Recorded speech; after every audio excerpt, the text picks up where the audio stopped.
할렐루야. 아멘. 네, 옆에 계신 분들께 오늘도 주님이 우리를 축복하십니다. 이렇게 같이 고백하시죠. 주님이 우리를 축복하십니다. 축복하십니다. 네, 예, 잘 오셨습니다. 오늘 아침에요. 어제 이제 저희 막내 아들이 부산에 여자친구를 만나러 갔어요. 그래서 이제 아침에 그랬죠. 너 만나자마자 결혼하자 그랬냐? 그랬더니 무슨 소리 하냐고. 근데 아빠는 처음 만나자마자 결혼하자 그랬다고. 아는 사람은 알아요. 붙잡은 얘기인데 아는데.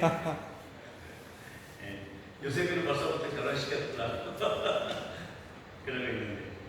자, 오늘 읽으신 말씀 한번 같이 보도록 하겠습니다.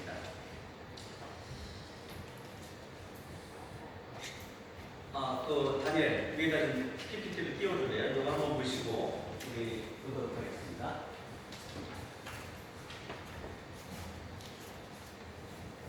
지금 이것은 유다의 왕들에 대한 비교표를 올려놓은 거예요.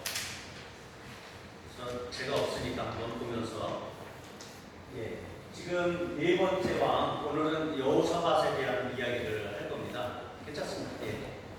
참고로 보시라고 드립니다.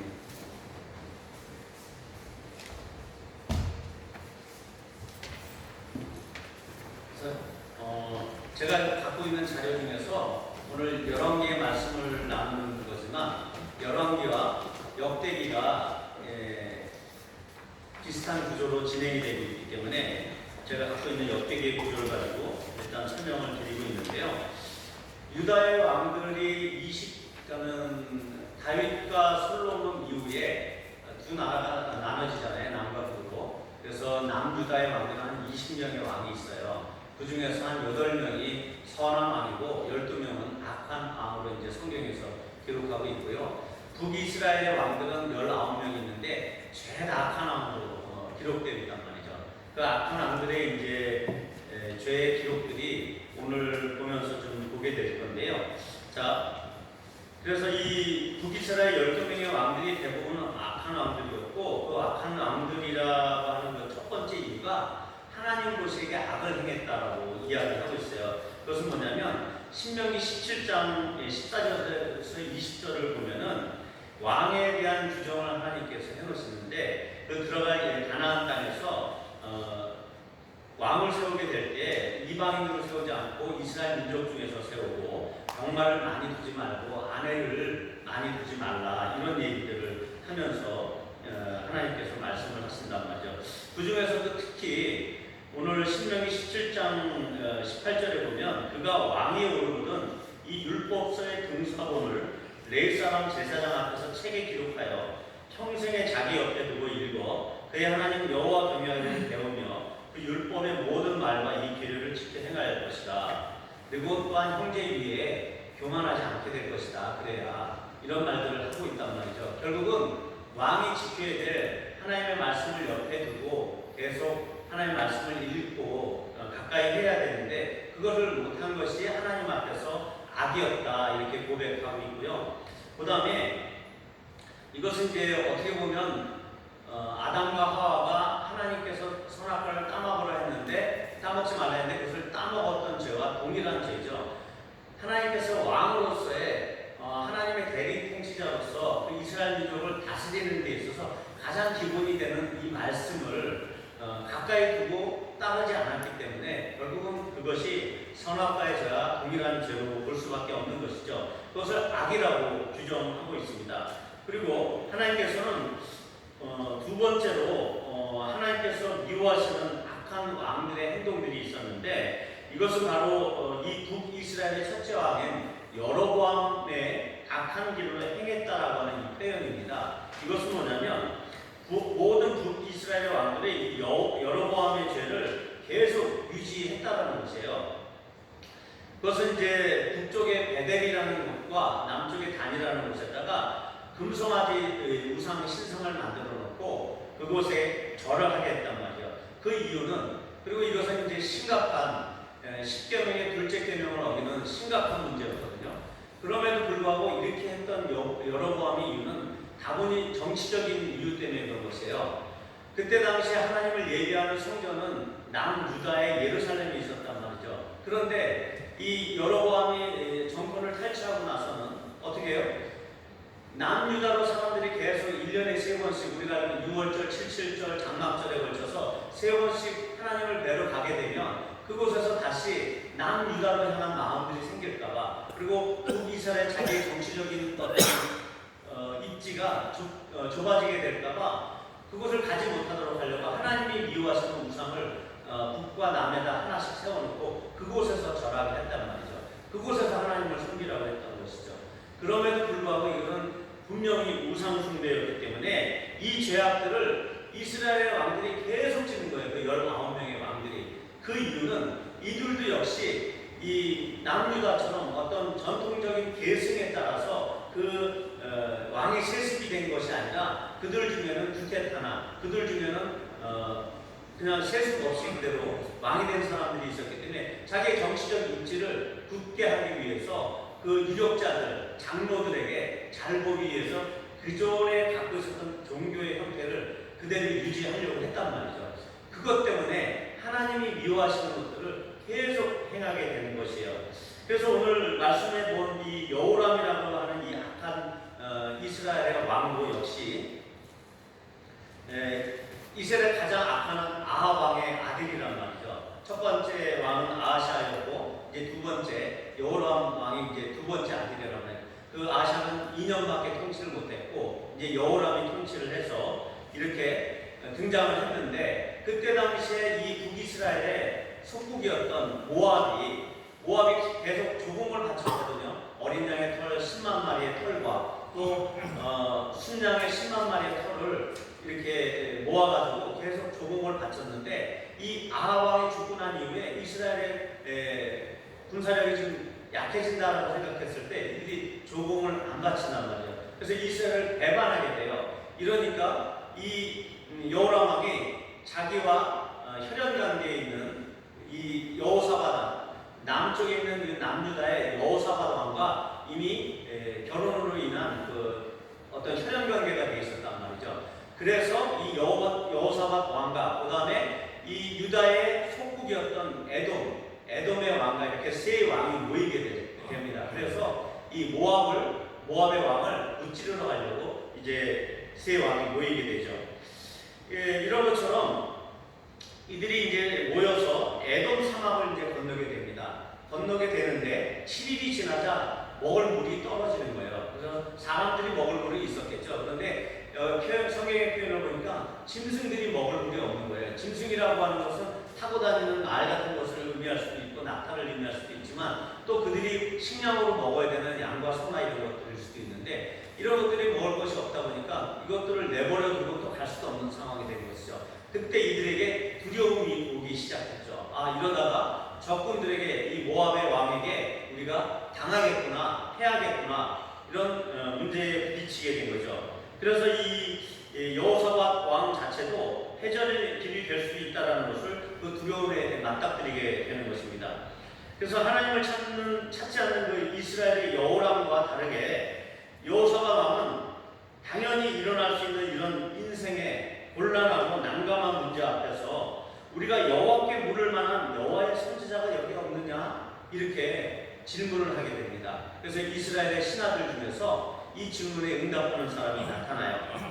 그래서 그 한 명의 엘리사를 거론하면서 이들은 그를 단지 엘리야의 손에 물을 붓던 자로서, 즉 엘리야가 있었고 엘리야의 제자가 엘리사인데 엘리야에게 물을 부어서 그가 손을 씻을 수 있도록 하는 어떤 시중을 들게 하는 그런 어떤 시종으로서의 엘리사를 기억하고 나서 엘리사의 이야기를 한단 말이죠. 그런데 그때 여호사밧의 그 응답이 아주 신통해요. 뭐라고 얘기하냐면 여호와의 말씀이 그에게 있도다, 이런 얘기를 한단 말이에요. 그 이유는 이 여호사밧이 소문으로는 들었어요. 왜냐하면 이 북이스라엘의 선지자였거든요, 엘리야는. 근데 이 남유다에서는 엘리야가 활동을 안 했기 때문에 그래도 소문은 들었을 거란 말이에요. 그러면 엘리야의 후계자이기 때문에 이 엘리사도 하나님의 말씀을 받았을 것이다 라는 이 확증 가운데 여호와의 말씀이 그에게 있도다 라고 하면서 그를 찾아가기로 결정합니다. 그래서 결국은 이 세 왕들이 엘리사를 찾아가게 되죠. 그리고 엘리사가 그들에게 하는 말은 또한 가관입니다. 뭐라고 얘기하냐면 13절에 보니까 엘리사가 이스라엘 왕에게 이르되 내가 당신과 무슨 상관이 있나이까? 당신의 부친의 선지자들과 당신의 모친의 선지자들에게 가소서 하니, 이렇게 아합 왕과 이세벨을 들면서 바알을 섬기는 너희들이 그쪽 선지자들에게 가서 묻지 왜 나한테 오느냐, 이렇게 왕 앞에서 과감하게 이야기를 합니다. 그때 다시 한번 엘리사가 이야기를 합니다. 엘리사가 이르되 내가 섬기는 만군의 여호와께서 살아계심을 두고 맹세하노니 내가 만일 유다의 왕 여호사밧의 얼굴을 봄이 아니면 그 앞에서 당신을 향하지도 아니하고 보지도 아니하였으리이다. 이렇게 표현하고 있단 말이에요. 여기서 만군의 여호와라는 말을 엘리사가 사용을 합니다. 이 하나님의 호칭은요, 하나님이 전투를 하실 것에 대한 예견하는 호칭이에요. 하나님께서 우리를 위해서, 그 이스라엘 백성을 위해서 싸우실 것이다 라고 하는 예견하는 호칭으로 만군의 여호와를 이야기하고 있는 것입니다. 그래서 결국은 바람도 없고 비도 오지 않는 그 땅 골짜기에서 개천을 많이 파라고 얘기를 해요. 그리고 에돔 쪽 그 어디에선가부터 아침부터 물이 흐르기 시작합니다. 그래서 그 짐승들을 다 물을 마시게 할 뿐만이 아니라 아침 햇살에 그 물빛이 쫙 비치니까 그 모압 땅에 있는 모압 왕과 그 사람들은 이스라엘 그 세 왕들이 저 이스라엘과 남유다와 그 에돔의 왕들이 서로 싸웠나 보다. 보니까 빨간 물이 그 빨간 피가 있는 거예요. 그러니까 야, 이거 이때가 기회다. 그래서 우리가 가서 치자. 그러면서 막 달려간단 말이죠. 그럼에도 불구하고 그들은 이 상열합군에게 아주 패망을 해가지고 그 수도인 기라레셋까지 다 침공을 당하는 그런 일들이 발생이 됩니다.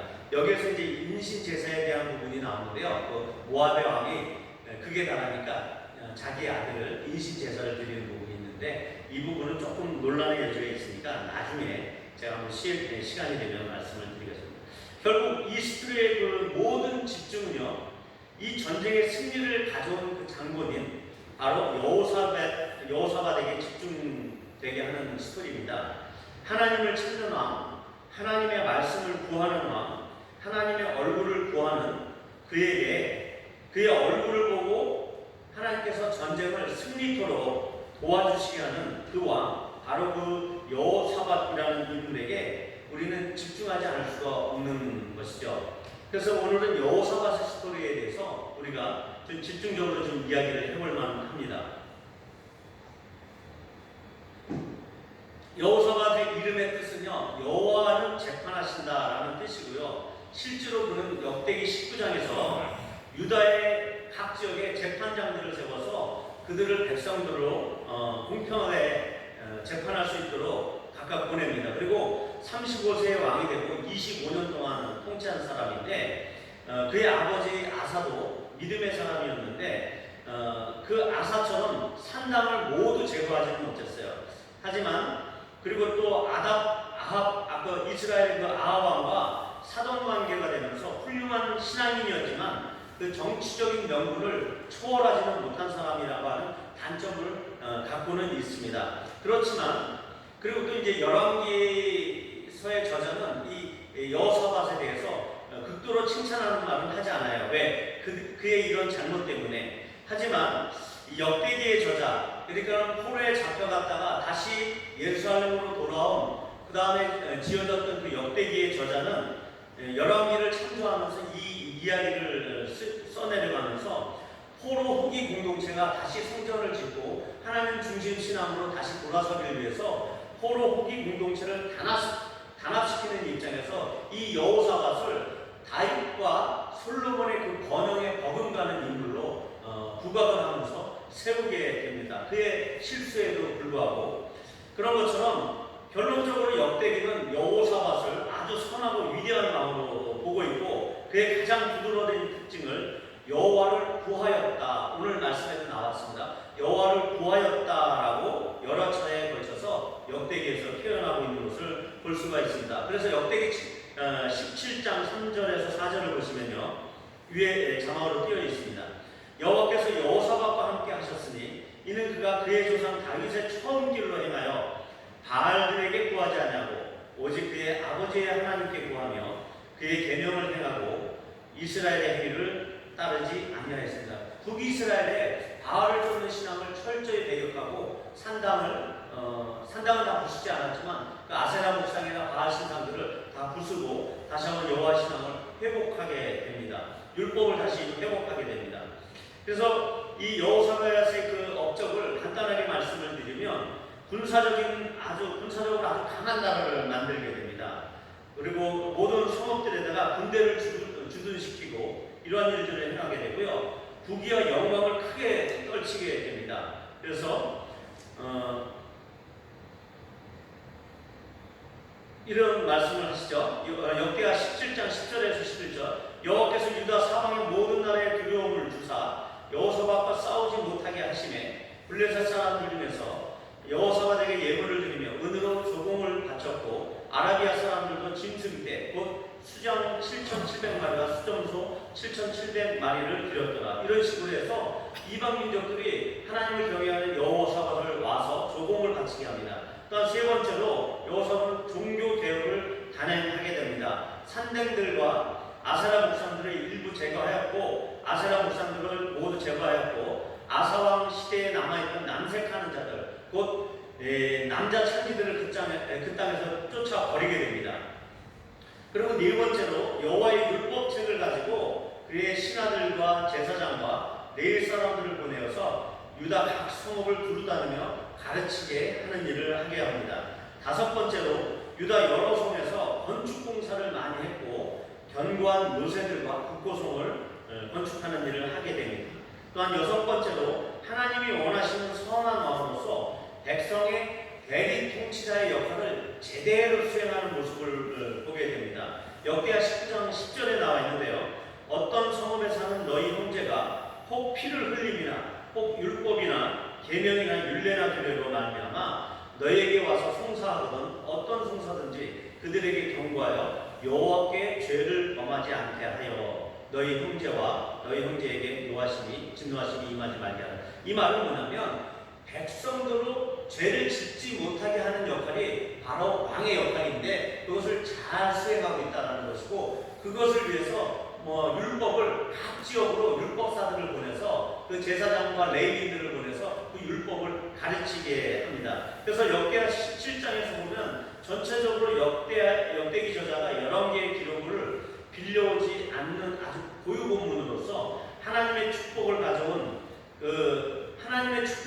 가져온 것은 그의 그 종교 개혁 때문이다라고 부각을 시키고 있는 것을 보게 됩니다. 그래서 여호사밧의 종교 개혁을 칭찬하고 아주 세부적으로 기록하고 있는 것을 보게 되는 것이죠. 결국은 선한 유다의 왕들의 축복의 형태는 다음과 같이 정리가 할 수 있어요.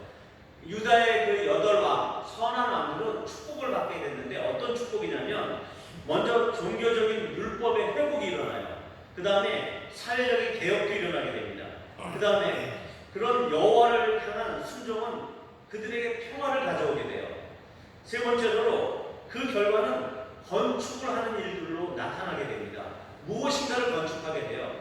우리의 삶이 부여하게 되면 여러분들이 부동산의 복을 받게 돼요. 이런 것들이 하나님의 이 선한 왕들을 통해서 주시는 복인 것으로 나타나고 있습니다. 또한 커다란 군사의 규모를 갖추게 됩니다. 그래서 우리를 대적하는 적들이 사라지기 시작하죠. 또한 부와 명성을 떨치는 하나님의 번영과 형통, 찰나오라고 하는데 그 형통을 누리는 삶을 살게 되는 것이죠. 모든 유다의 왕들이 그 삶을 살았어요. 물론 북이스라엘 왕들 중에서도 형통한 왕들이 있었지만 그 악은 일시적인 악이었고 일시적인 번영이었고 이 유다의 왕들은 하나님의 형통, 하나님의 그 권창이 이들에게 임했던 것을 보게 됩니다. 결국은 우리가 오늘 말씀드리고 싶었던 것은 여호사밧은 하나님을 찾는 사람, 우리가 지난번에 말씀드린 것처럼 하나님을 다라시하는 사람으로 볼 수가 있다는 것입니다.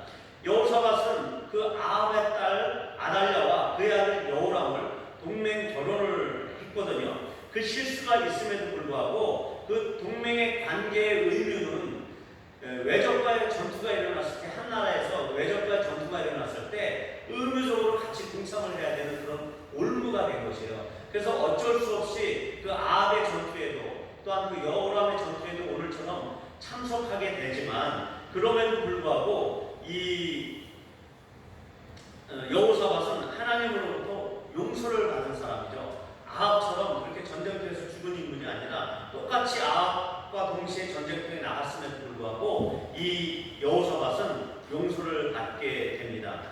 그런 것처럼 여호사밧이 이스라엘 왕에게 전쟁터에 나갔을 때도 불구하고 이스라엘 왕에게 청원합니다. 우리가 이 전쟁터에 나가기 전에 먼저 여호와의 말씀이 어떠신지 한번 우리가 물어보자. 너희 선지자들이 없느냐? 그래서 이스라엘 땅에 있는 그 혼합주의 선지자들 400명을 불러내게 돼요.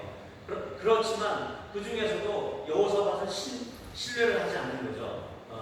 태생적으로 여호사밧은 하나님을 알고 있는 사람이기 때문에 그들의 말을 신뢰하지 않아요. 그러니까 한 선지자, 미가야라고 하는 선지자 한 명을 또 불러내게 된단 말이에요. 이 아합은 미가야라고 하는 선지자를 아주 미워해요. 그는 자기에게 유리한 예언을 하지 않는 사람이기 때문에 이 혼합 종교의 선지자들은 다 이 아왕의 부하파는 아왕의 마음에 달콤한 말을 이야기하는 선지자인데 이 미가야라는 선지자는 오늘도 이 전쟁에 나가면 네가 피할 것이고 죽을 것이다라고 하는 표현을 한단 말이에요.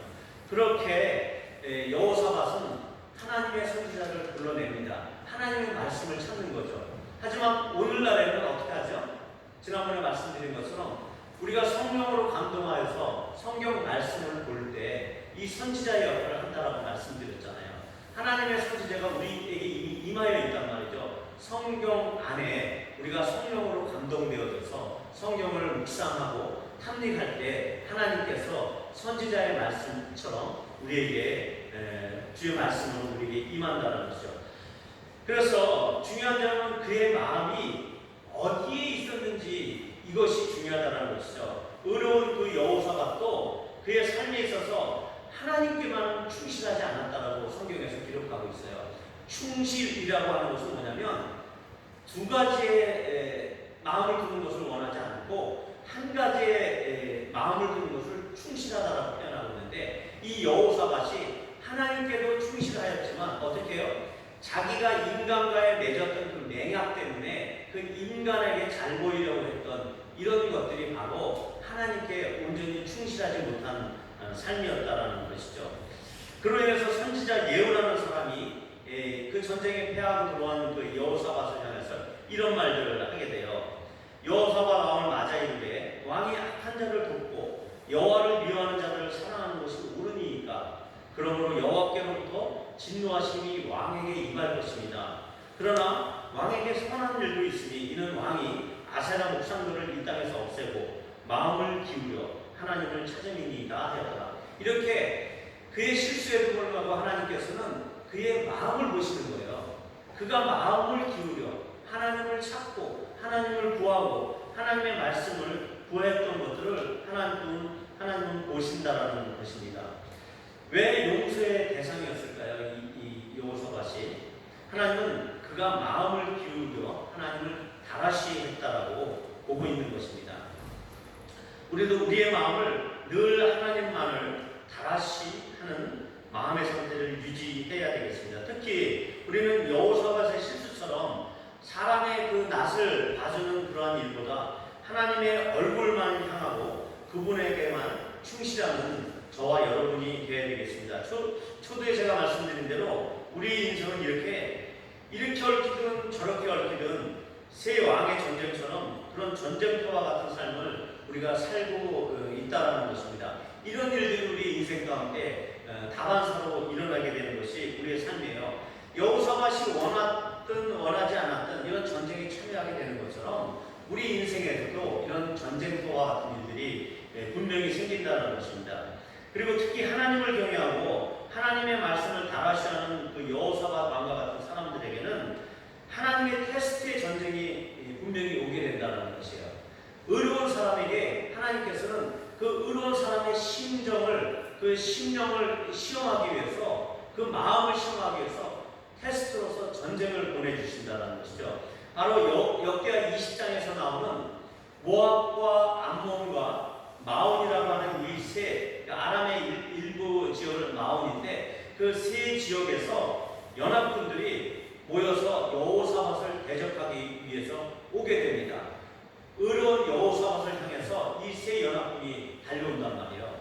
그랬을 때 역대하 20장 1절을 보니까 구후의 모압 자손과 암몬 자손들이 마온산을 함께 와서 여호사밧을 치고자 한지라. 이에 대한 그 여호사밧의 반응은 두려움이 몰려오기 시작했어요. 그래서 이건 역시 이 세 왕의 결합을 유도하는 것도 역시 마귀의 일이죠.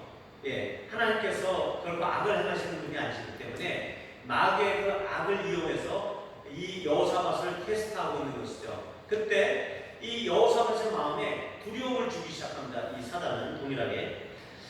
그러나 하나님의 사람들은 어떠한 무서운 전쟁에서도 속된 말로 쫄 필요가 없는 것이잖아요. 그들에겐 강력한 무기인 이 말씀과 연합의 기도가 있기 때문에 결국은 이 전쟁을 승리할 것을 예고하고 있습니다.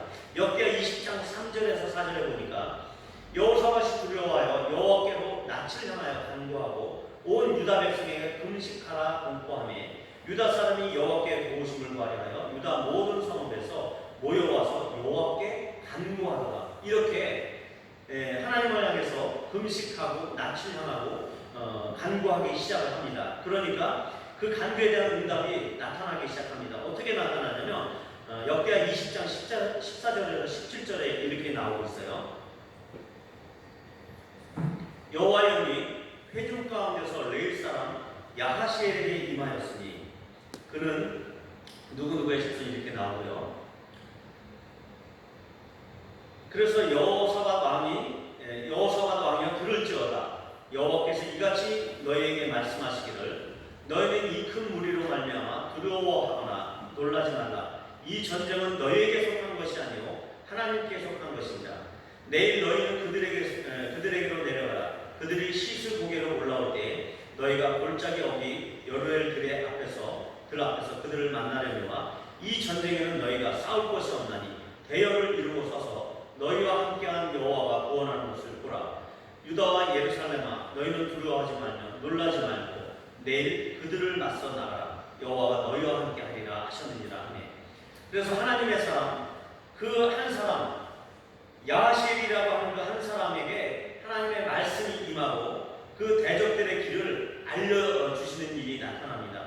그 후에는 우리의 할 일이 없어진다라는 것을 표현하고 있습니다. 하나님을 다가시하는 백성들의 싸움은 늘 싸워주시는 그 만군의 여호와 하나님의 것이기 때문에 그렇습니다. 그리고 그 전쟁의 결론은 엄청난 번영을 가져오게 되는 결과를 보게 됩니다. 역대하 20장 22절에 보니까 그 노래와 찬송이 시작될 때 여호와께서 복병을 두어 유다를 치러온 암몬 자손과 모압과 세일산 주민들을 치게 하심으로 그들이 패하였으니 그리고 23절에 보니까 서로 쳐죽였더라. 그리고 24절에 보니까 엎드러진 시체들 뿐이요 한 사람도 피한 자가 없는지라. 그리고 25절에 여호사밧과 그의 백성이 가서 적군의 물건을 탈취할세 본즉 그 가운데 재물과 의복과 보물이 많이 있으므로 각기 탈취하는데 그 물건이 너무 많아 능히 가져갈 수 없을 만큼 많으므로 사흘 동안 거두어들이고 이렇게 하나님을 전심으로 찾는 그 여호사밧의 군대들은 이 세 연합군들을 완전히 싸그리 엎어지게 하는데 그것이 자기들의 힘이 아니라 하나님께서 말씀하신 대로 하나님의 군대 그 복병들을 통해서 그들이 서로 치고받게 하심으로 인해서 그들을 섬멸하시고 한 사람도 피한 자가 없게 만드시는 이게 전무후무한 전쟁의 기록을 남기게 되는 것이죠. 우리 교회가 시작되면서요 저희가 1월 5일날 교회에 첫 예배를 드리기 시작했는데 이 코로나 문제가 발생이 됐고 또한 제 개인적인 그 사업의 문이 이 코로나 때문에 문이 닫히게 되는 일이 생기게 됐고 또한 부동산 대책 때문에 부동산 규제 대출이 안 되다 보니까 저희가 이 교회 잔금을 치르려고 했을 때 저희 집 아파트에 있는 거 한 채를 내놓았음에도 불구하고 그 만기가 4월 10일이었는데 그 전까지 사람들이 그것을 보러 오는 사람도 없었고 전세도 안 들어오게 되는 그런 상황이 됐단 말이죠. 이런 모든 상황 가운데 우리가 제가 써주었던 공정 증서 때문에 결국은 이 전에 있던 그 목사님이 부동산 경매 접수를 지난주에 했다고 저한테 문자를 날려오더라고요. 본인이 어떤 급한 사정 때문에 일을 벌려놓은 상태이기 때문에 본인이 급하시니까 이런 행위를 하신 것이죠. 그리고 이제 제 자신도 제 자신을 바라봤을 때 말씀 준비하는 것도 있고 너무 능력이 부족하다, 시간도 없고 이런 자신을 잃는, 사역에 대해서 자신을 잃는 그런 사단의 공격들 가운데 잠시 동안 빠져 있었습니다. 그러나 제가 오늘 이 설교 석상에서 이 이야기를 하는 이유는 분명히 이 전투는 나와 우리 가정과 교회를 향한 하나님의 테스트이면서 그 전투의 결과는 대승을 거두는 것으로 마무리될 것이다라는 것입니다.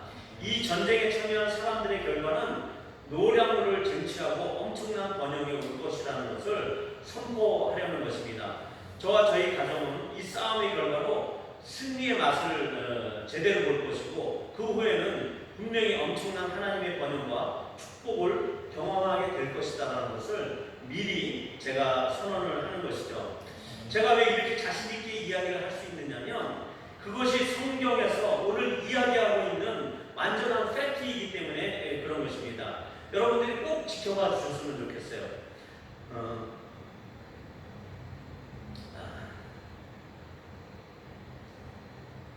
저희는 저희의 집도 안 뺏길 것이고 저희 교회는 하나님을 경외하는 사람들로 아주 가득하게 될 것입니다.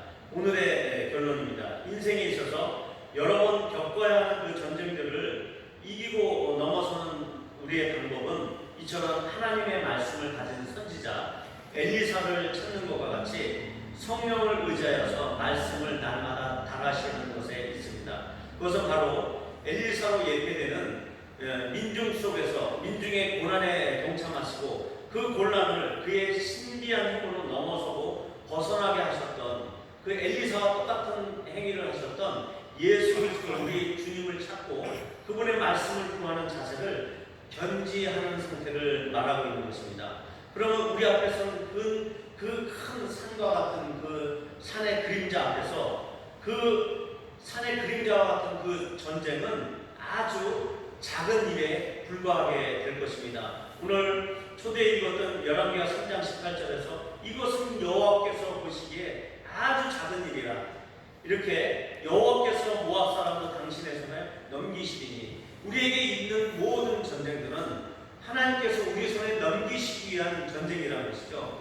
우리의 심정을, 우리의 마음을 테스트하게 한 곤란함이고 우리의 모든 어려움들 가운데서 하나님은 여전히 우리를 하나님을 전심으로 다시 하겠는가를 시험하시기 위한 하나의 도전이라는 것입니다. 이 엘리사의 선언처럼 하나님께서는 이 모든 전쟁이 작은 일임에도 불구하고 하나님을 전심으로 구하는 자에게 능력을 나타내신다고 했습니다. 역대하 16장 9절에서 여호와의 눈은 온 땅을 두루 감찰하사 전심으로 자기에게 행하는 자를 위하여 능력을 베푸시나니 이 말씀을 하고 있는 것이죠. 여호사밧이 하나님의 얼굴을 향하자 그렇게 하나님을 다라시 하자 하나님은 여호사밧의 얼굴을 봐주셨던 것입니다. 이런 것처럼 오늘 우리도 늘 주님의 얼굴을 향하고 하나님의 말씀을 찾고 구하면 그분이 우리의 얼굴을 봐주시고 우리 대신에 모든 인생의 전쟁을 승리로 이끌어 주실 것을 확실히 믿고 주님을 더욱더 다라시하는 저와 여러분이 됐으면 좋겠습니다. 같이 기도하시겠습니다. 오늘 말씀처럼 우리가 인생의 모든 전쟁들 가운데 우리의 힘과 노력과 의지가 아니라 하나님을 먼저 우리가 다라시하고 그분을 구할 때 그분의 말씀을 찾을 때 하나님께서 우리에게 임할 것을 믿음으로 선포하시면서 잠시 기도하도록 하겠습니다.